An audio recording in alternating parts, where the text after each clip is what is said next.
Los pobladores del interior de Liberá son desde hace décadas una fuente de inspiración esencial para los correntinos.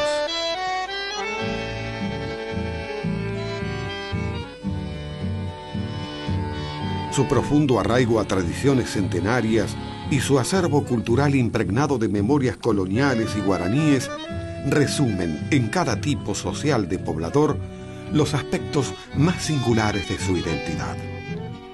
Sin embargo, muchos pobladores llevan la pesada carga de una sociedad que tradicionalmente los excluyó como miembros activos, empujándolos a un doloroso proceso de desaparición geográfica y cultural.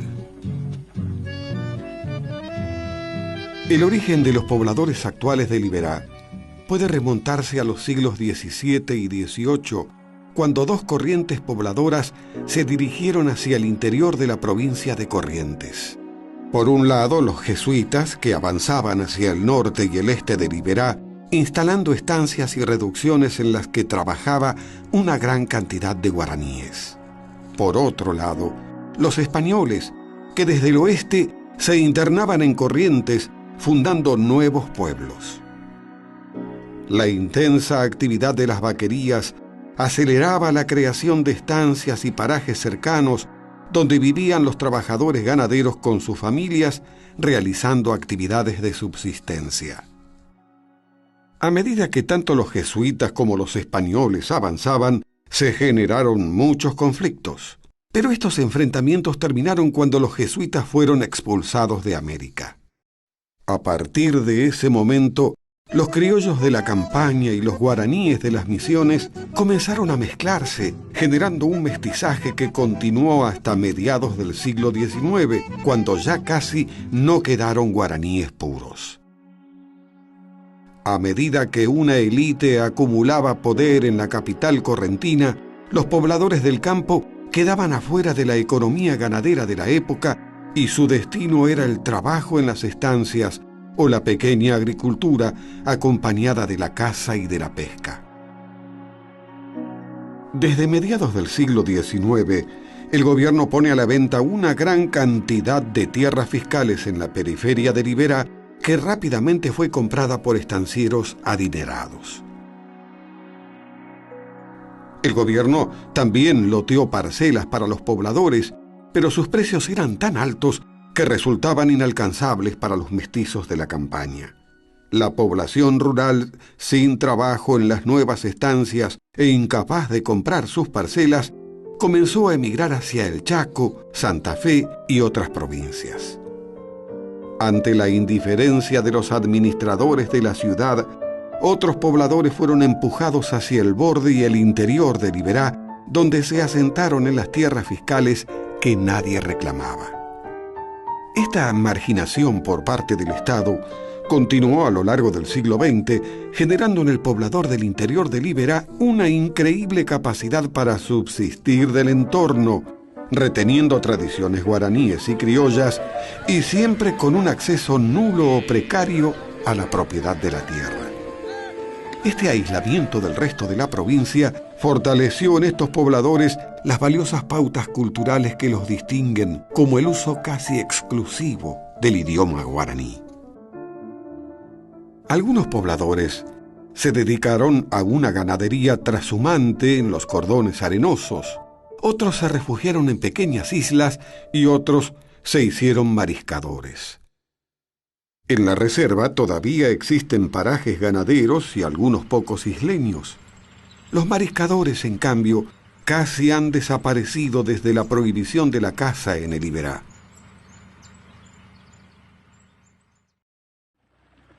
Quizá la figura que más admiración ha despertado entre los habitantes del Iberá es la del mariscador.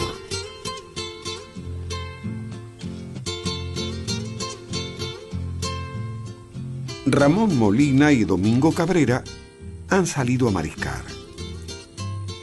Se dirigen a Guapoí, una pequeña isla ubicada a unos 30 kilómetros al norte de Colonia Carlos Pellegrini. Durante el viaje eligen navegar a orillas de las lagunas, donde el viento se siente menos, y también en los canales naturales del estero que se abren entre los embalsados.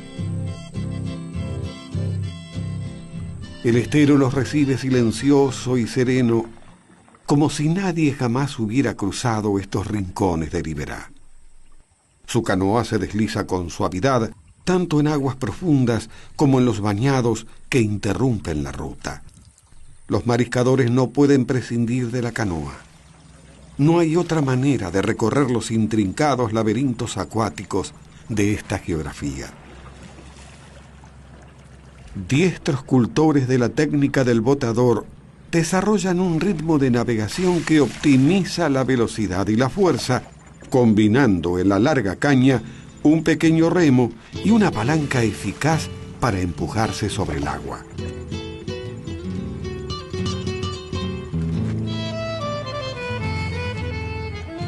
Podría decirse que todo el estero les pertenece, porque lo conocen en profundidad y saben distinguir cada sonido y cada señal de este mundo particular de aguas brillantes. Ellos son una parte indisoluble del estero.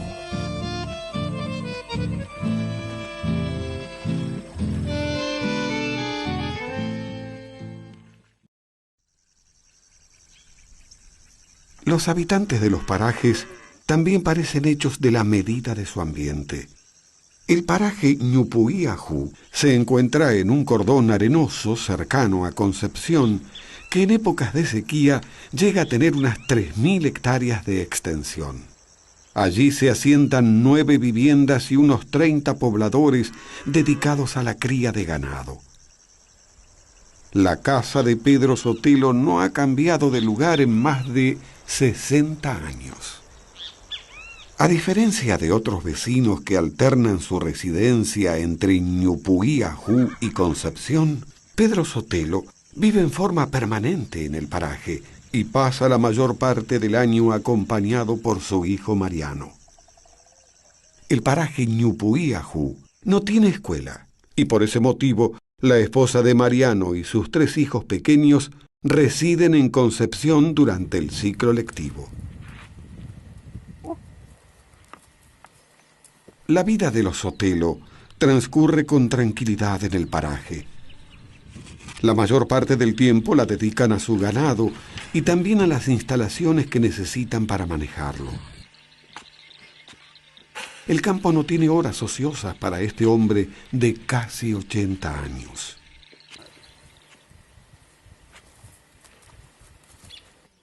El caballo es una herramienta indispensable de uso diario, pero parece algo más para Mariano, devoto domador y amante de estos animales.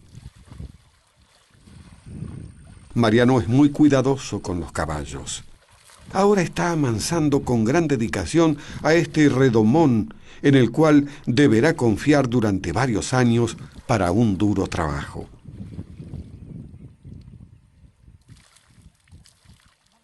Aunque algunos habitantes del paraje combinaban la ganadería con la caza de especies silvestres, el principal capital que poseen son sus animales. Durante décadas desarrollaron todos los conocimientos necesarios para manejar el ganado a la manera convencional, con un aporte de la tradición gaucha más pura de la Argentina.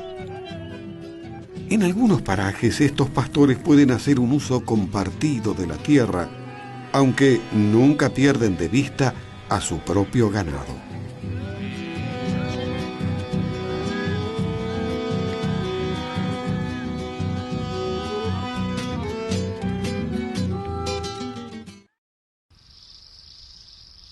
En las islas de Liberá, la situación es distinta a los parajes. Los isleños se instalan en forma permanente, desarrollando una producción casi autosuficiente. Esta producción no incluye al ganado vacuno, imposible de criar en estas pequeñas superficies. La isla Abatí es el hogar de la familia Villagra desde hace 22 años y es la última de las 7 islas que habitó la familia desde 1920. Los Villagra habitan este pequeño pedazo de tierra firme de menos de 1 hectárea de extensión, al que solo abandonan en forma temporaria durante las inundaciones muy grandes. Este espacio es suficiente para los Villagra. Manteniendo viejas tradiciones campesinas, ellos reparten su trabajo diario entre las actividades de mantenimiento y las pocas manufacturas que realizan para vender o trocar en tierra firme. Los Villagra atesoran las costumbres isleñas traídas por sus abuelos desde las islas del Paraná, cuando llegaron a Liberá remontando el río Corriente y asentándose en la laguna Trin hace 90 años.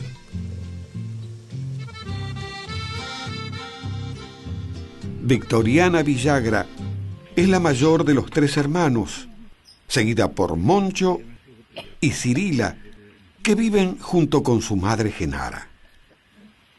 Los hermanos Villagra frecuentaban parajes como Tacuaral y Capibarí, donde fueron a la escuela, aunque siempre retornaron con su madre a la isla, el territorio donde las tradiciones de sus mayores son tan vigentes y necesarias como hace un siglo.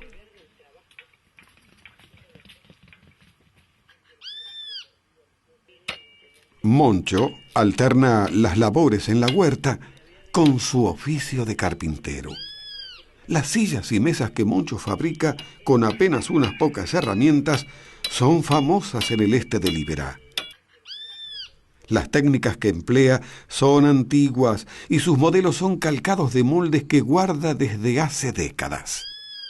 Las piezas más buscadas que Moncho fabrica son las curvas para la construcción de canoas.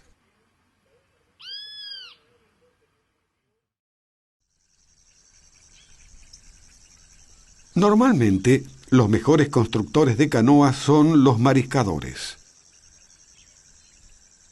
Su dependencia total de la embarcación los entrena en la búsqueda de aquellos detalles que mejoran su desempeño en el estero, como la posibilidad de desplazarse en aguas poco profundas con vegetación acuática. Ramón Molina construyó su propia canoa con unas pocas herramientas y 5 días de trabajo. El plan, o piso, está formado por 3 tablas de timbó colorado, una madera con gran resistencia a la putrefacción.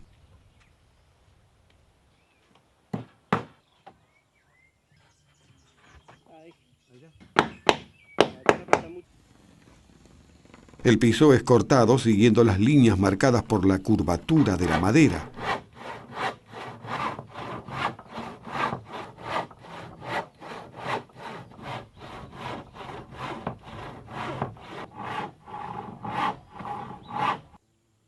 Sobre el plan se construirá el esqueleto de la canoa.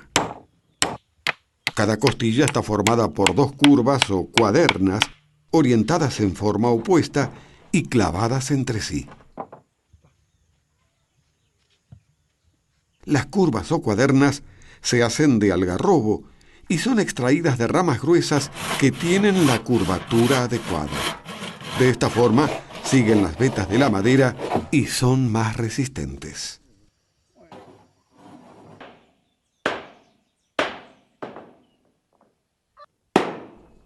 Aunque antiguamente los costados también eran de madera, desde la década de 1950 se los comenzó a fabricar de chapa acanalada, que es aplanada a mano y cortada a machete.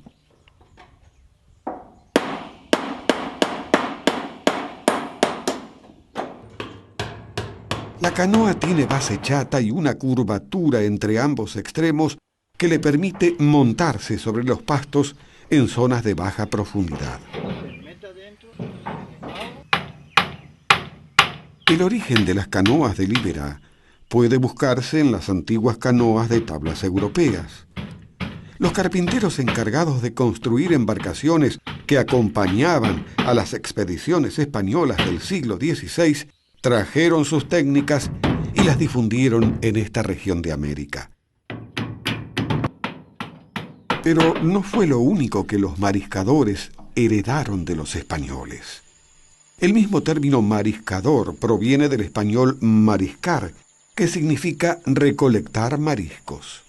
En el Liberá, mariscar es una extensión del término original que incluye las actividades de cacería en ambientes acuáticos como medio de vida. Finalmente, Cabrera y Molina llegan a la isla. La primera tarea consiste en revisar y limpiar el terreno. La isla puede tener serpientes venenosas y otras sorpresas desagradables, y un accidente lejos de Pellegrini es un contratiempo que nadie desea. La ranchada se construye empleando troncos del lugar, sobre los que tienden una lona. La ranchada, con la mesa y el fogón, constituyen el campamento base desde el cual los mariscadores realizarán sus incursiones para trampear y cazar en el estero.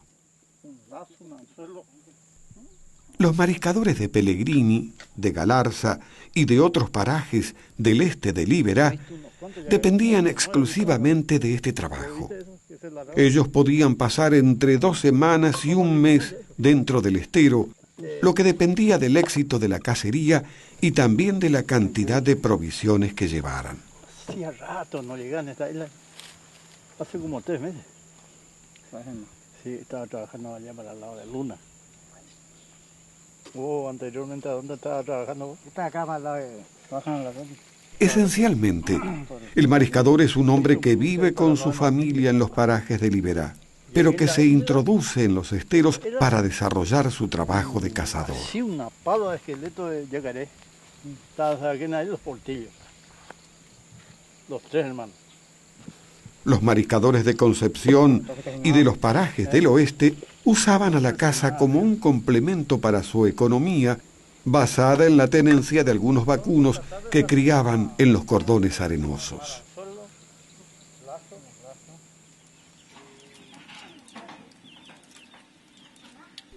Ahora la casa de Pedro Sotelo se encuentra más poblada. Hace poco llegó Vanessa, la esposa de Mariano, con sus 3 hijos.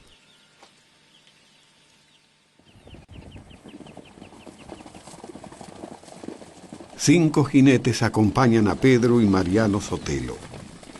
Uno de ellos fue contratado, otro lo hace como compensación por instalarse en la región, mientras que los otros se encuentran de visita.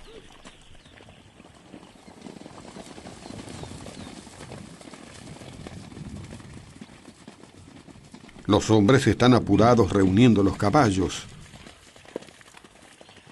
Al día siguiente deben usarlos para traer el ganado al corral ante la llegada del vacunador del SENASA.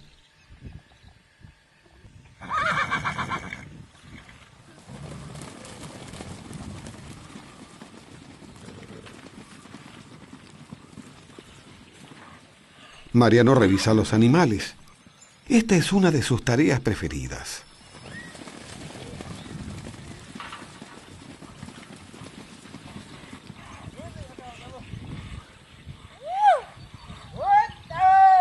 Ya en el corral se prepara para recortar los vasos de un caballo.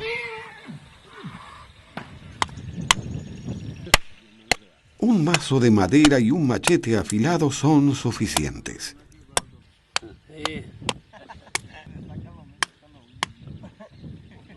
Ahora Mariano tiene ayuda para amansar a su potro. Las tradiciones en el paraje se aprenden desde los primeros años como parte de la rutina diaria. Así como Mariano aprendió su oficio de Pedro Sotelo, Raúl el hijo mayor de Mariano, sigue los pasos de su padre, claro que con un animal de su medida.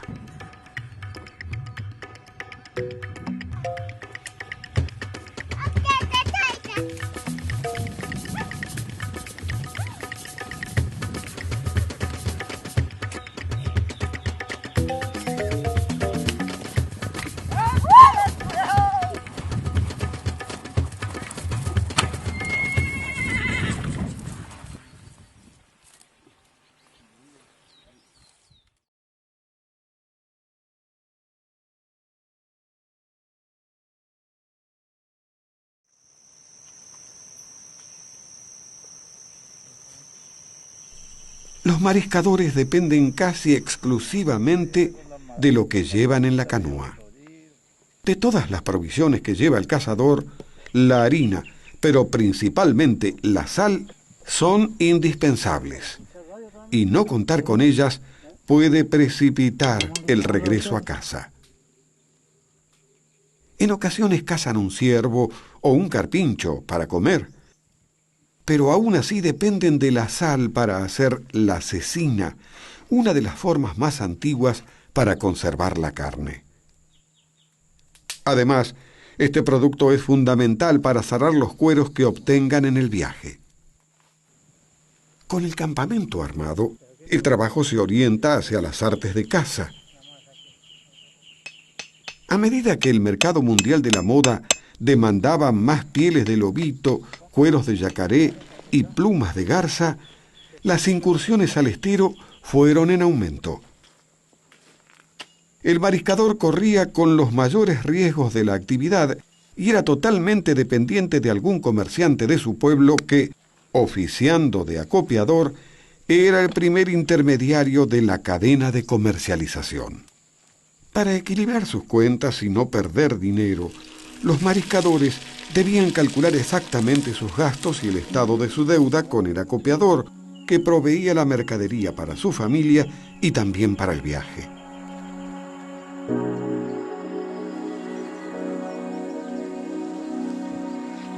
Esta situación de precariedad económica, además de las largas temporadas en el estero, creaban fuertes lazos entre los mariscadores y aumentaban tanto su confianza mutua como su espíritu de colaboración.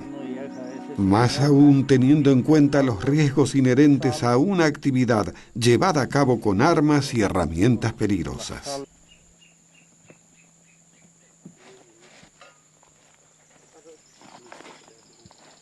Te digo que acaba de agarrar patas los locos. Antes de almorzar, Molina prepara su cama con cueros de oveja. Cabrera lo ayuda con el mosquitero.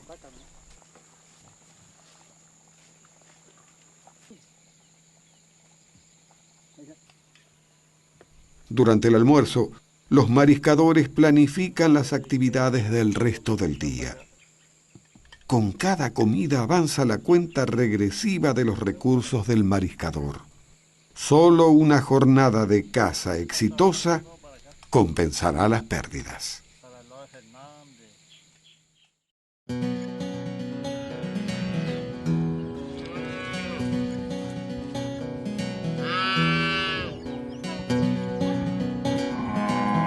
El amanecer convoca al ordeñe. Vanessa y Mariano son los primeros, pero no los únicos durante el ordeñe. Los visitantes también participan de la tarea. La cría de vacas lecheras es una constante en los parajes ganaderos de Liberá. La leche forma una parte fundamental en la dieta de sus habitantes, integrando todas las comidas.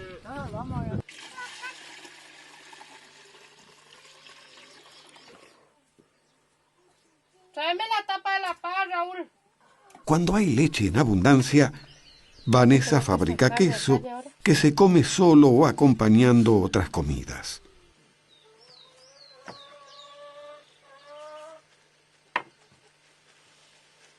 Lo cierto es que en el paraje nadie se queda sin su leche.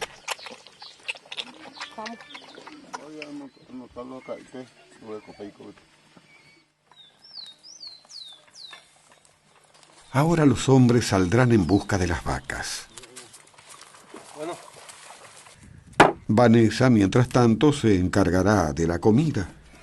En el paraje casi nunca se carnean vacas, porque éstas representan un capital muy valioso.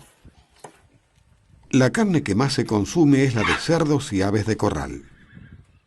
Los animales se crían a campo y se carnean cuando es necesario.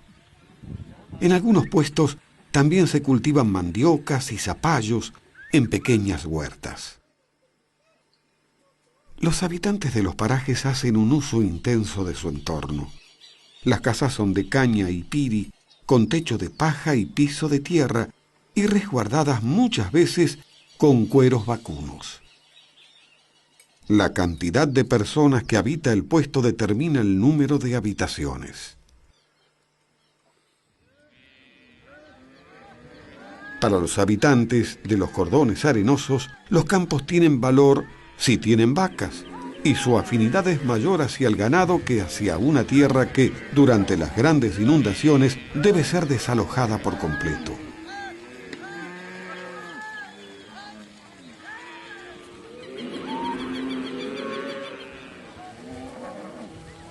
La tradición indica que la tenencia de ganado determina la superficie de tierra que necesitan. Así, al cuidar a sus animales, los habitantes aseguran la tenencia de su tierra. Claro que por su antigüedad en la región, tienen derechos legales sobre la tierra que ocupan, pero solo algunos legalizaron su tenencia. En otros parajes de la periferia de Liberá, los habitantes suelen ser propietarios de pequeñas superficies que no son aptas para mantener a muchas vacas. Estas personas debieron diversificar sus actividades, incorporando el ganado menor y también la horticultura. Algunos combinan una precaria ganadería con la producción artesanal. Los sogueros realizan trabajos de gran calidad, al igual que las tejedoras de telar. Muchos pobladores usan el espartillo y la palma para realizar finos trabajos. En algunos de estos parajes, los pobladores se están insertando en las actividades ecoturísticas a través de cabalgatas y otros servicios. Muchas personas, además, son empleados rurales en las estancias vecinas.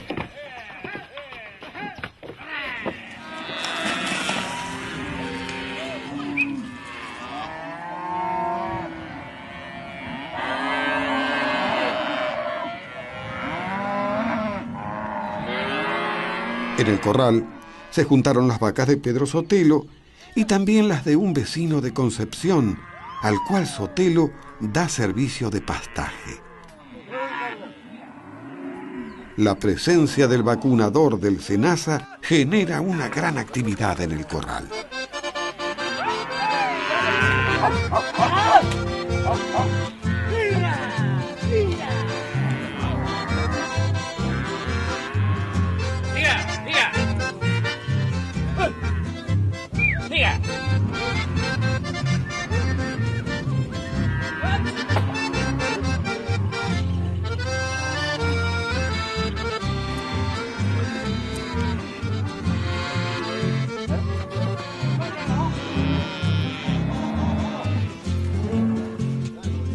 El mediodía marca una pausa en el trabajo. Ahora Mariano podrá estar un poco con sus hijos.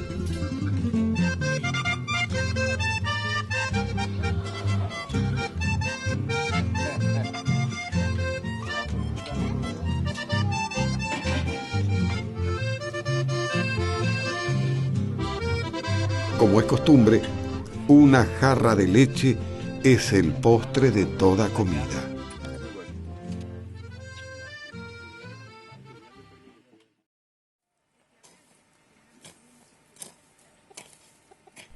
Los Villagra son humildes, pero su pequeña isla es una fuente prodigiosa de alimentos en manos de esta familia. Prácticamente todo lo que necesitan lo obtienen de ella.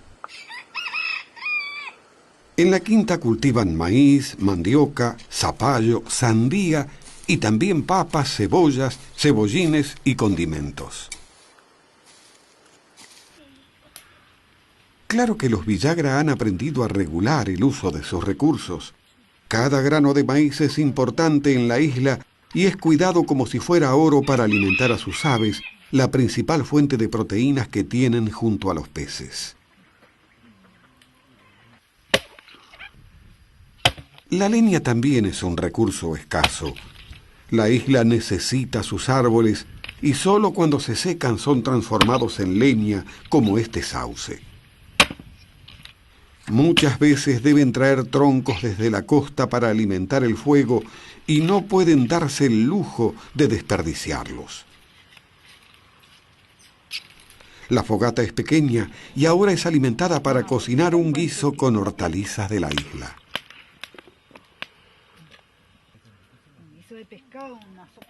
Este pequeño territorio parece un jardín botánico en el que los Villagra cultivan una veintena de especies medicinales. El burucuyá para la presión, cuquito para el hígado, el sauco para la gripe, hierbabuena igual sirve para tranquilizante, la salia para curar el golpe de aire, orégano para condimentar la comida, el anijinojo para el mate o para la torta o cualquier cosa, tabaco para hacer cigarro o para la mascada, alguna cosa, el romerito, caña de azúcar, hay naranja, mamón, palta, ananá, banana y durano, guayabo. La diversidad de árboles frutales garantiza una producción sostenida de frutos a lo largo del año. Cirila recolecta las naranjas a medida que maduran. La isla es pródiga en alimentos, pero hay cosas que no puede dar. Así, para obtener harina de trigo, grasa, fideos, arroz y sal, los Villagra recurren a las naranjas y otros frutos que produce la isla y también a los trabajos de Moncho y de Victoriana. Ella es una reconocida hiladora y tejedora que realiza trabajos por encargo para personas de Mercedes y de otras localidades.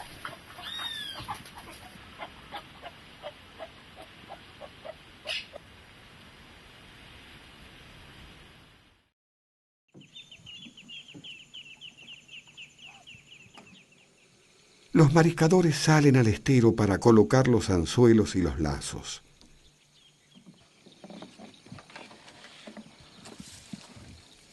Si bien salir de a dos alivia las tareas durante el viaje, también implica obtener una caza abundante para que los beneficios sean suficientes para ambos.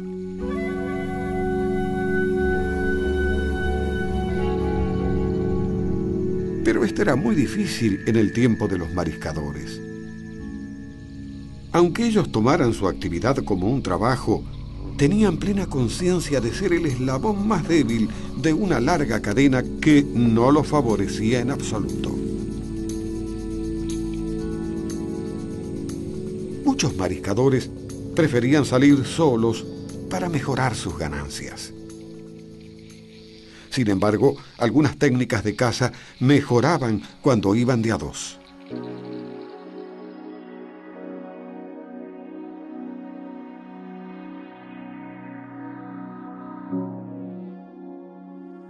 Los ojos del yacaré brillan a la luz de una linterna. Esto permite una técnica de caza con escopeta muy usada por los mariscadores, llamada linterneada. Cabrera es experto en esta técnica y acaba de encontrar un yacaré. Si no se avanza con sigilo, el yacaré puede desaparecer bajo el agua.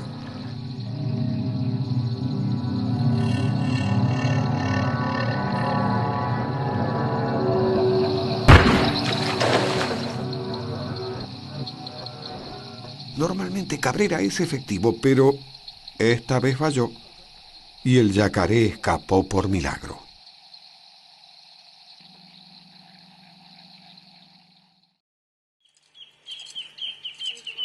La colaboración es una pauta general en el interior de Liberá.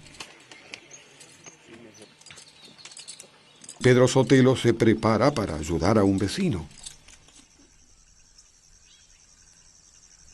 Un fuego a lo lejos indica que está cerca el arreo que Omar Rojas trae desde San Alonso.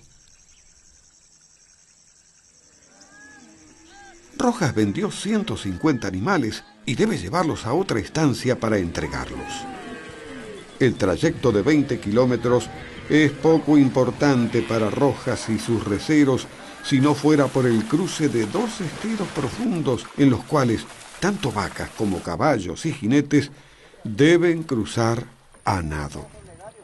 Para esta tarea, Omar Rojas convocó a varios canoeros que serán fundamentales en estos cruces.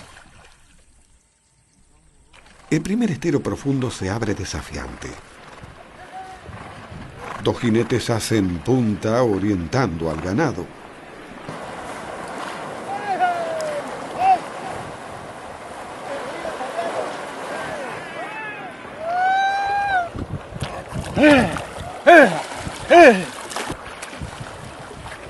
A partir de ese momento el arreo es un despliegue de maniobras tanto por parte de los jinetes como de los canoeros.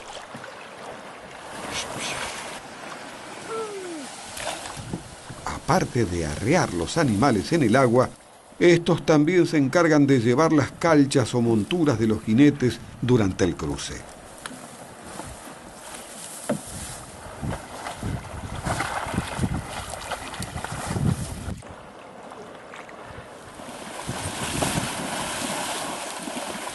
El primer cruce no presentó grandes dificultades.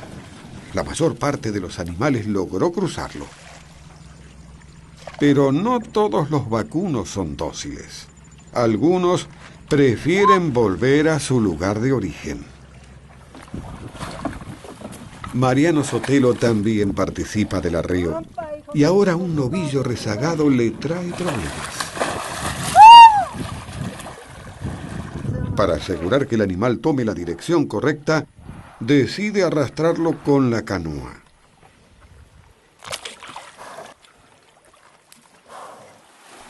El siguiente paso profundo está cerca y ahora los animales marchan sin problemas. El nivel de agua es bajo y los canoeros deben llevar las canoas a la rastra.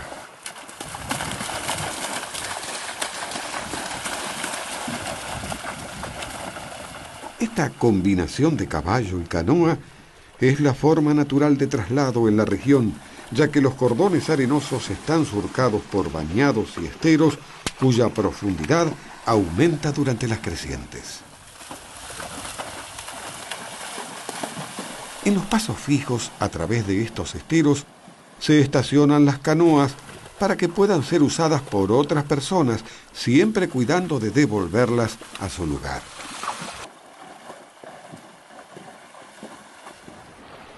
El tramo final del arreo se abre sobre un estero ancho que requiere la colaboración de todos. En una coordinación que se obtiene luego de años de oficio, los canoeros ponen en marcha un increíble trabajo en equipo que constituye un espectáculo muy difícil de observar fuera de Liberá y que logra su cometido en unos pocos minutos.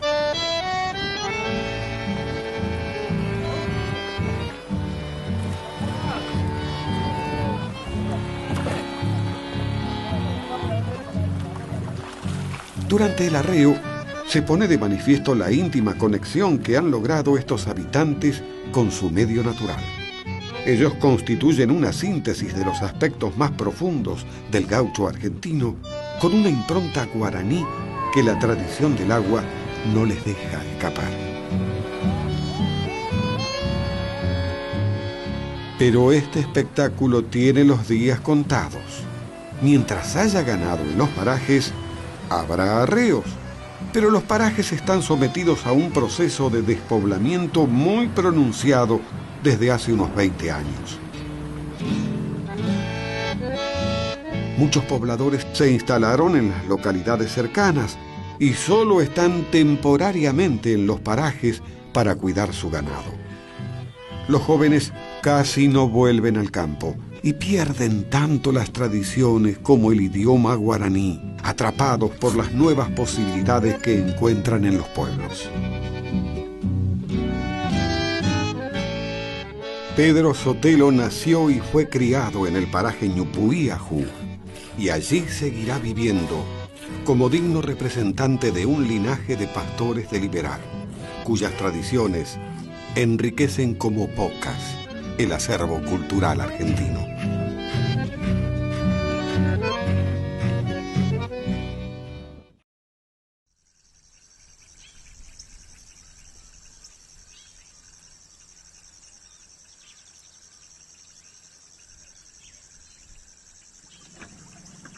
Ahora es el turno de Molina para cazar y de Cabrera para conducir la canoa. En términos de los mariscadores, Molina es el probero, el que se ubica en la proa de la canoa, mientras que Cabrera es el popero, que instalado en la popa maneja el botador.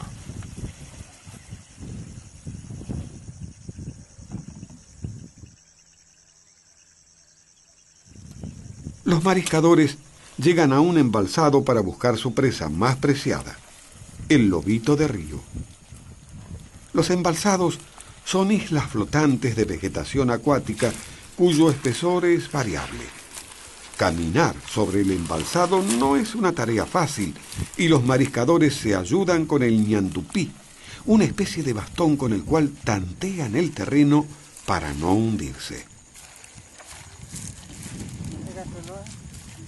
Ahora reconocieron un rastro de lobito, una proeza que solo un mariscador puede realizar. El lobito deja el rastro al entrar y salir del embalsado.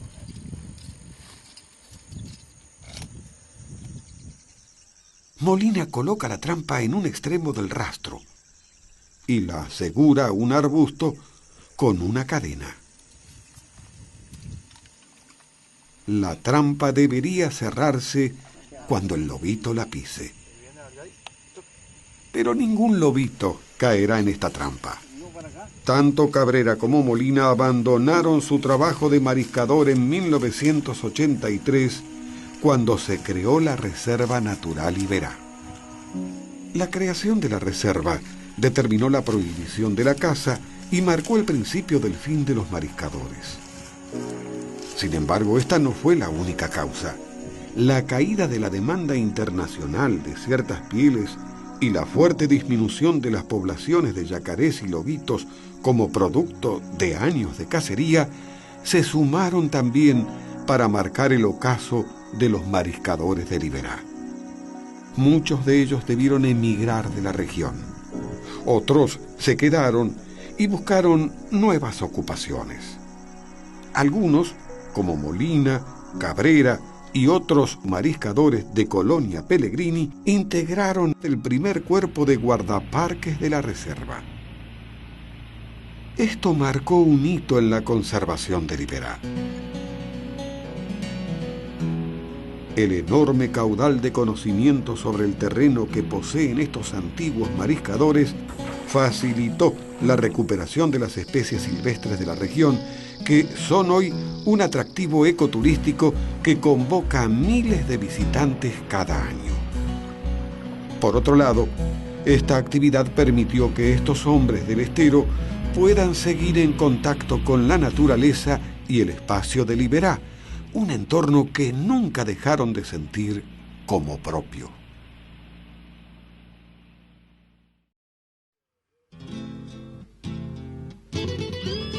La escarcha se extiende sobre el estero.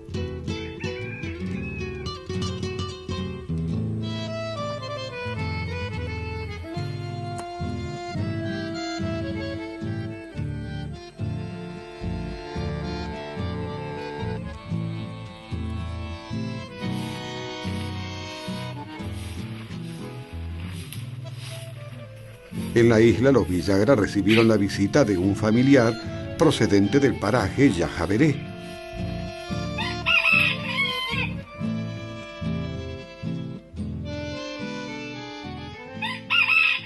Esto no altera el ritmo diario que se despliega desde las primeras horas de la mañana, cuando Victoriana prepara la masa de las tortas fritas.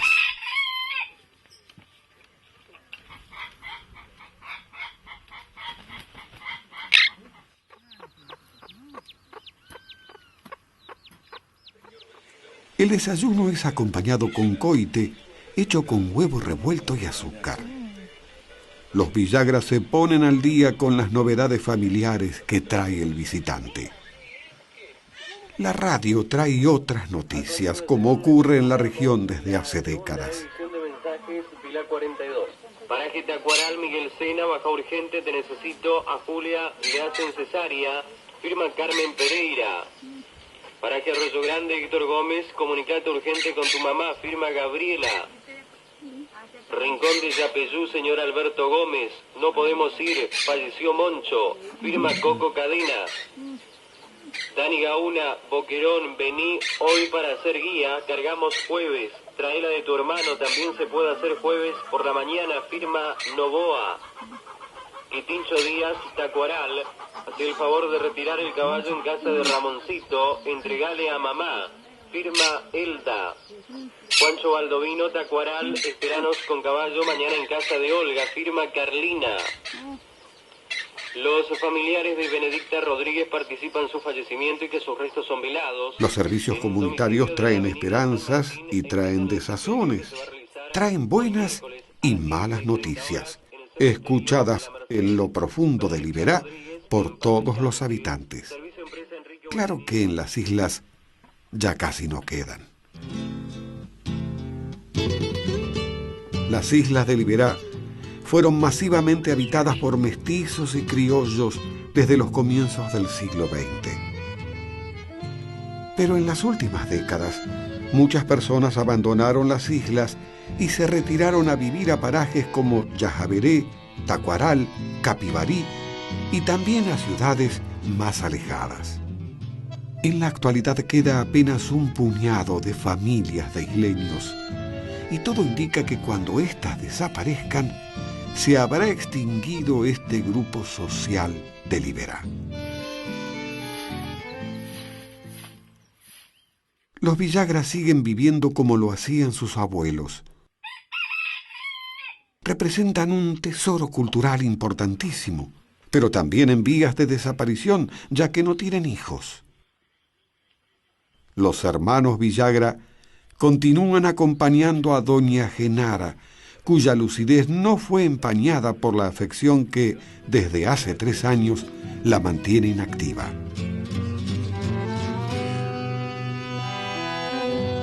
Los pobladores del interior de Liberá ostentan formas de vida que están desapareciendo. Los mariscadores ya lo han hecho. Y los isleños van en camino. Quizá los habitantes de los parajes tengan alguna oportunidad de permanecer, en tanto puedan seguir criando ganado y en tanto puedan desarrollar otras actividades para las cuales sus pautas culturales sean valiosas. Pero en la isla Abatí las cosas no cambian demasiado. Como maneados a un destino ancestral y al mandato de sus mayores, los Villagra se apegan a su media hectárea de tierra firme, a sus animales, a su huerta, a cada cosa que tocaron sus manos, como un artesano que ve irse la mejor de sus obras, llevada lejos, corriente abajo, para siempre.